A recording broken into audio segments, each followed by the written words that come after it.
साथियों नमस्कार, कैसे हैं आप सब लोग? मज़ामा केम छो कसा आहेस? आप सबको जय श्री राम, जय बालाजी की, जय खाटू श्याम जी की। आज एक महत्वपूर्ण तथ्य पे, एक महत्वपूर्ण विधिक स्थिति पे हम लोग जो है चर्चा करेंगे। टॉपिक जो है जुड़ा हुआ है चेक बाउंस से और टॉपिक जो है जुड़ा हुआ है एक्विटल से। और एक बात ध्यान रखना कि जब भी आप चेक के मामलों को लड़ते हो, तो बहुत टेक्निकल वर्कआउट करना है। क्लियर हो गया अपने को? ये मामले जो है बेस्ड है टेक्निकल स्थितियों पे। भाई देखो, जहाँ ज़रूरत है सुई की, वहाँ क्यों लड़े हम तलवार से? ये बात सुनी होगी ना आपने, तो वही चीज़ लागू होती है चेक के केसेस में।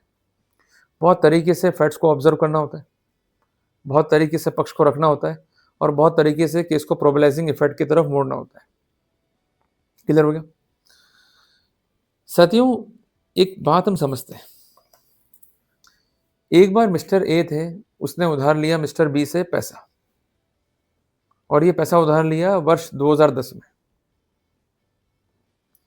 एक चेक जो है दिया होगा, यूजुअली होता भी ऐसा। इस पर साइन होंगे मिस्टर ए के और ये चेक पूरा का पूरा ब्लैंक होगा। मिस्टर बी ने क्या किया कि ये चेक जो है भर लिया और उसको लगाया करीबन करीबन 7 साल बाद। कहना यह था मिस्टर बी का कि ये पैसे जो है उधार लिए गए, जिसके पेटे ये चेक दिया गया, और चेक का देना अपने आप में ये प्रमाण है कि मिस्टर ए जो है अपनी लायबिलिटी को स्वीकार करते हैं। चेक जो है बाउंस हो गया, हमने नोटिस भी दिया, पेमेंट नहीं दिया, अल्टीमेटली हमें केस फाइल करना पड़ा। साथियों, अगर मिस्टर ए ये डिफेंस लेते हैं, ये डेट जो है टाइम बार्ड है, तो क्या ये डिफेंस काम करेगा? उत्तर है हाँ। और इस पॉइंट को सस्टेन किया है recently honourable Himachal Pradesh high court ने एक महत्वपूर्ण फैसले में, और फैसला है दिनांक 17/6/2026 का। इस केस में ये लॉ पॉइंट एम्फेसाइज किया गया है कि अगर ट्रांजेक्शन टाइम बार्ड है, इस बारे में स्पेसिफिकेशंस हैं, देन डेफिनेटली अक्यूज जो है डिजर्व करता है बेनिफिट। कोर्ट ने स्पेसिफिक किया कि जो लिमिटेशन है रिकवरी ऑफ मनी का, वो है 3 ईयर, जिसके लिए हमें देखना होगा लिमिटेशन एक्ट। अगर कोई भी रिकवरी बियॉन्ड दैट पीरियड है, तो ये रिकवरी टाइम बार्ड है। यहाँ पर क्या करी होशियारी कंसर्न अक्यूज ने कि उसने डेटा को जो है मेंटेन कर लिया। उसके पास इस बारे में स्पेसिफिकेशन था कि जो कंसर्न अमाउंट का लेन देन हुआ है, ये हुआ है वर्ष 2008 में, और जो कंसर्न चेक है ये है वर्ष 2013 का। तो उसका मतलब क्या हो गया कि जो कंसर्न चेक है ये बार्ड बाय लिमिटेशन है, चेक जो है इनवैलिड है, और डेफिनेटली इसका फायदा मिला कंसर्न अक्यूज को। यहाँ पर ऑनरेबल हाईकोर्ट ने रिलाई किया एक महत्वपूर्ण फैसले पे। ये फैसला प्रोनाउंस किया था ऑनरेबल सुप्रीम कोर्ट ने। उसमें ये स्पेसिफिक किया गया था कि a cheque issue towards time barred date. ये आप लिख लीजिए, नोट डाउन कर लीजिए। मैं आपकी सुविधा के लिए इसको पहले बताऊंगा इंग्लिश में, फिर बताऊंगा हिंदी में। A cheque issue towards time barred date does not constitute legal enforceable date. यदि कोई चेक है टूवर्ड्स टाइम बार्ड डेट, कि ऐसी डेट जिसका टाइम निकल चुका है, तो वहां पर चेक जो है इनवैलिड है, और किसी भी रूप में ऐसा जो डेट है या जो उधार है वो लीगली इन्फोर्सेबल नहीं होगा। और हम सब जानते हैं कि सेक्शन 138 का बेसिस क्या है? Legal enforceable debt. अगर डेट प्रूव नहीं, डेट डाउटफुल है, सस्पेक्टेड है, कॉम्प्रोमाइज है, डेफिनेटली अक्यूज को जो है फायदा मिल जाएगा। तो जब भी आप किसी से कोई लेन देन कर रहे हैं, उसका प्रॉपर जो है प्रूफ मेंटेन कर लें। ये बात हमें यहाँ सीखने को मिली। अगर इसके पास भी प्रूफ मेंटेन नहीं होता, मैं बात कर रहा हूँ अक्यूज की, तो क्या वो जीत पाता? उत्तर है नहीं। इसलिए अगर स्पेसिफिक फैक्ट्स को प्लीड कर रहे हैं, बर्डन आपके ऊपर है।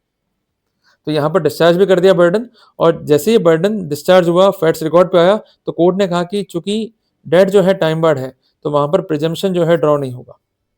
और एक बात ध्यान रखिएगा कि प्रिजम्पशन को रिब्यूट करने के लिए आपको अपना डिफेंस जो है साबित नहीं करना है बियॉन्ड रीजनेबल डाउट। आपको वो स्थितियां रखनी है रिकॉर्ड पे जिसके आधार पर प्रोबेलाइजिंग इफेक्ट क्रिएट हो जाए और केस में संदेह जो है क्रिएट हो जाए। अगर ये आप कर पाते हैं, तो बर्डन शिफ्ट होगा परिवादी पे, फिर मौका मिलेगा परिवादी को। और अगर इस बार भी चूक जाता है परिवादी, या उसके फैक्ट्स कॉम्प्रोमाइज्ड है, उनका लिंकिंग एविडेंस मिसिंग है, then definitely we could have the benefit. तो कुल मिला करके चेक होना चाहिए towards the liability, and the liability must be the legal enforceable debt. अगर ये स्टैंड लिया है अक्यूज ने कि चेक का मिसयूज हुआ है, तो ये स्टैंड साबित करना है कंसर्न अक्यूज को। ये स्पेसिफिक डिफेंस है।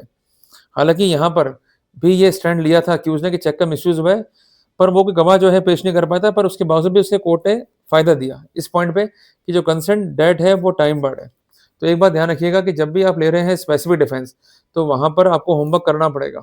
सिर्फ लॉ पॉइंट के भरोसे केस को लड़ोगे, तो हर कोई भाग्यशाली नहीं होता इस व्यक्ति की तरह। अगर आप भाग्यशाली नहीं हुए, देन क्या करोगे? और सजा होगी ट्रायल में, तो अपील में सिर्फ यह बहस होगी कि ट्रायल कोर्ट ने क्या कमियां छोड़ दी या उसमें क्या खामियां थी। क्लियर हो गया अपने को? तो इस बात का विशेष जो है अपने को ध्यान रखना है। जो ये फैसला हमें सिखाता है 5 महत्वपूर्ण बातें। सबसे पहली बात कि जब भी आप कोई लेन-देन कर रहे हो, ट्रांज़ैक्शन कर रहे हो किसी व्यक्ति विशेष से, तो वहाँ पर प्रूफ़ जो है मेंटेन कर लो। क्लियर हो गया? ये बहुत सहायक स्थितियाँ होती है। दूसरी बात, जो भी प्रूफ़ हो सकते हैं बेस्ट से बेस्ट, कोई रिकॉर्डिंग है, कोई व्हाट्सएप चैटिंग है, उसको भी जो है मेंटेन कर लो आप। और एक बात ध्यान रख लेना कि जब भी आप ये प्रूफ़ मेंटेन करोगे, तो वहाँ पर धारा 63 बीएसए काफ़ी इम्पोर्टेंट है। क्योंकि अगर इलेक्ट्रॉनिक एविडेंस है, आपने कंप्लायंसेस नहीं करी लॉ की, तो वहाँ फ़ायदा नहीं ले पाओगे। सबूत होने के बावजूद भी कोर्ट सबूत आपके कंसीडर नहीं करेगा। तीसरी बात, जहाँ पर लिमिटेशन की बात है, तो एक इम्पोर्टेंट बात है कि अगर डेट टाइम बाउंड है, तो ये रिकवरेबल नहीं है। चौथी बात, इस बिंदु पे जजमेंट है ऑनरेबल हाई कोर्ट का भी, ऑनरेबल सुप्रीम कोर्ट का भी। और पाँचवीं बात, अगर आपका स्टैंड है कि ये चेक का मिसयूज़ हुआ है या ये कंसर्न केस जो है टाइम बाउंड है, तो ये स्पेसिफिक डिफेंस से बर्डन जो है आपके ऊपर है। आपको अपना डिफेंस हालाँकि साबित नहीं करना है बियॉन्ड रीज़नेबल डाउट, पर आपको डिफेंस प्रोबेलाइज़िंग करना है ताकि प्रिजम्पशन हो सके रिब्यूट। अगर आप ऐसा नहीं करेंगे तो आप सफल नहीं हो पाएँगे। केस के सेगमेंट्स बनाओ, फैक्ट्स को पूरा पढ़ो, क्या फैक्ट कॉम्प्रोमाइज़ है, इस पे काम करना है और डिफेंस लाइन को इंसर्ट करना है। इसलिए बहुत ज़रूरी है कि जब भी हम केसेस को लड़ें, तो सलाह ज़रूर करें एक्सपर्ट से, क्योंकि एक्सपर्ट ही वो व्यक्ति है जो आपको एक सही राह दिखा सकता है कि कैसे प्रोसीड करना है। अगर गलत-सलत तरीके से लड़ोगे, तो सिर्फ लड़ते रह जाओगे, पर जीतना है तो स्पेसिफिक राय लो, स्पेसिफिक तरीके से प्रोसीड करो ताकि आपके परिणाम जो है अच्छे हों। क्लियर हो गया? जल्दी मिलेंगे एक नए टॉपिक के साथ। टिल देन, जय राम जी की।